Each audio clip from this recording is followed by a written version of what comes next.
Hi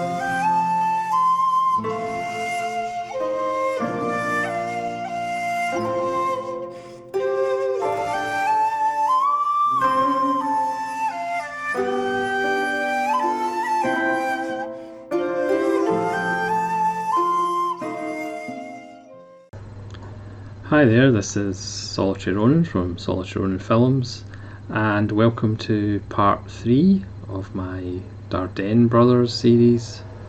Today we're going to talk about The Sun, or Le Fil, from 2002, starring Dardenne brother regular Olivier Gourmet and Morgan Marin and Isabella Suppart. This was the one of two Dardenne brother films that I have seen before, but it was about 15 years ago. And strangely enough, once I watched it and realised what the thing was about it, it all came flooding back to me, and the scenes kind of fell into place, and it was as if I just watched it last week. It's another wonderful Dardenne brothers film. They are climbing up the director charts as we speak.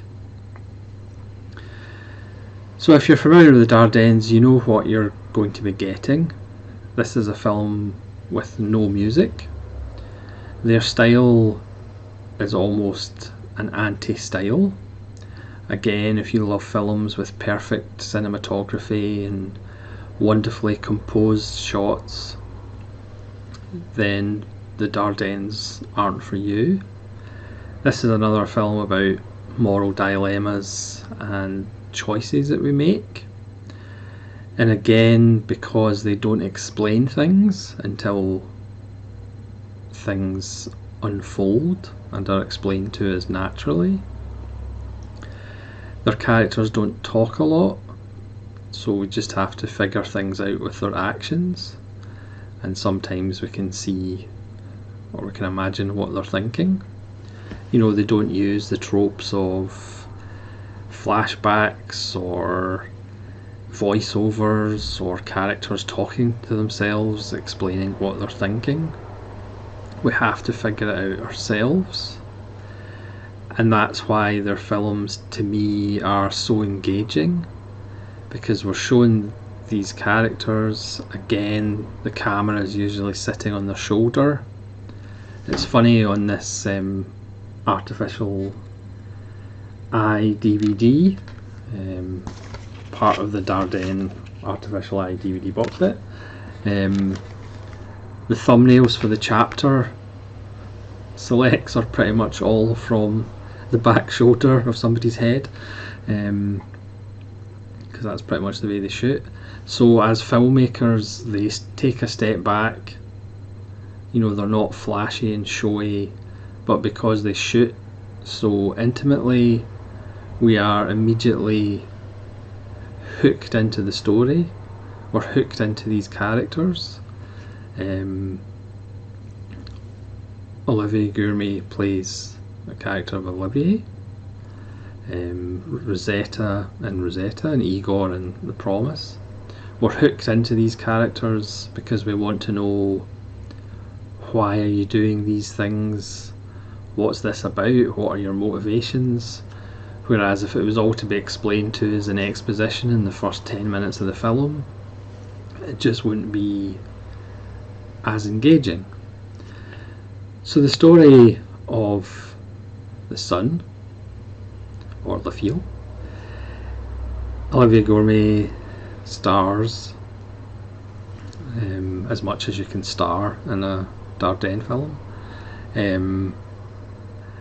He's a woodwork teacher, carpentry teacher in a rehabilitation centre for young men,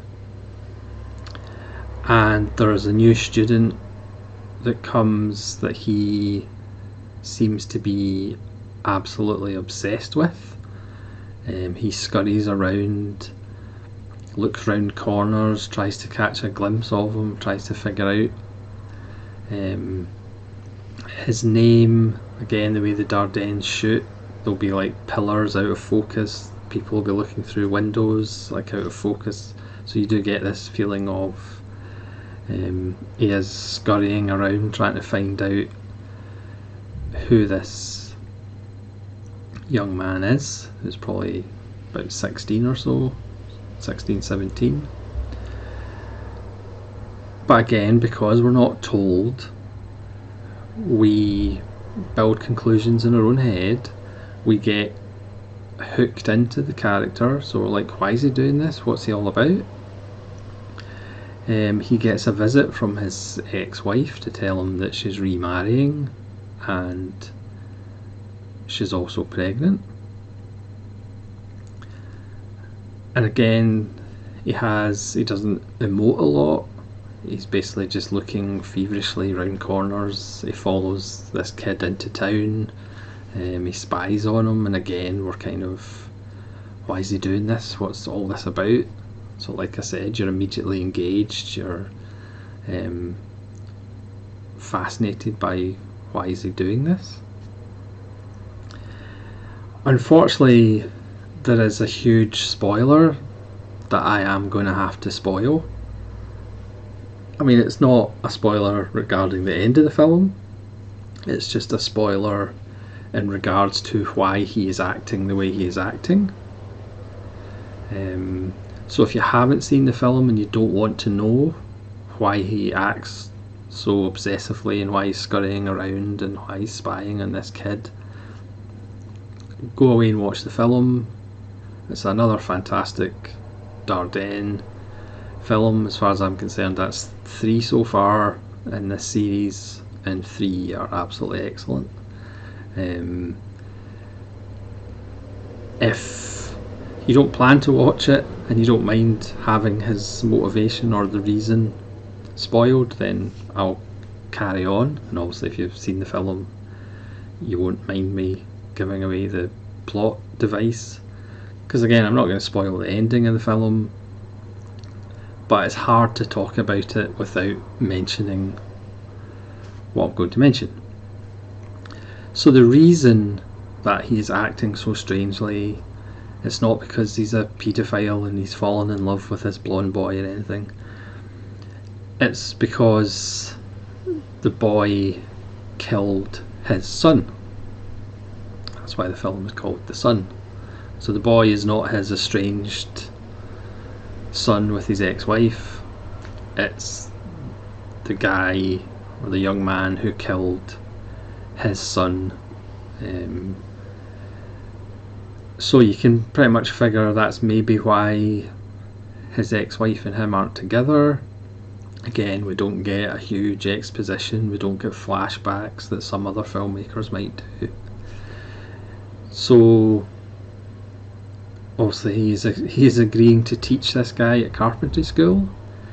I mean, he says to his ex-wife, this character's called Magali, I believe, you know, he doesn't know why he's doing it because she's saying nobody else would do this, teach the kid who killed his own kid. And again, he says he doesn't know why he's doing it. I don't know, on some subconscious level, to get closer to his son or to find out exactly what happened when his son was killed. He wants to get closer to this kid, so it kind of takes him under his wing, not completely, obviously still keeping a distance, still looking shifty through his glasses that he always wears in Dardenne films. And you're constantly thinking, again, he doesn't have an inner monologue, you know, there's no voiceover to tell you what he's thinking, but you can kind of see, and in your mind he's like, is he going to attack him? Is he going to confront him? You know, is he going to hit him over the head with a plank of wood? That's constantly going in your mind, because you can see through Olivier Gourmet's performance that it's going through his mind as well. And again, it's just so wonderfully done, because the Dardennes are all about moral choices and putting yourself in that situation. Perhaps not in the same situation as Rosetta, perhaps, but certainly with Igor, you know, telling the truth, in regards to the loyalty to your father, and then in this film it's like, how would you react if you came face to face with somebody that had killed your child, and if you were put in a position that you had to teach them, what would you do? So it's about forgiveness. It's about,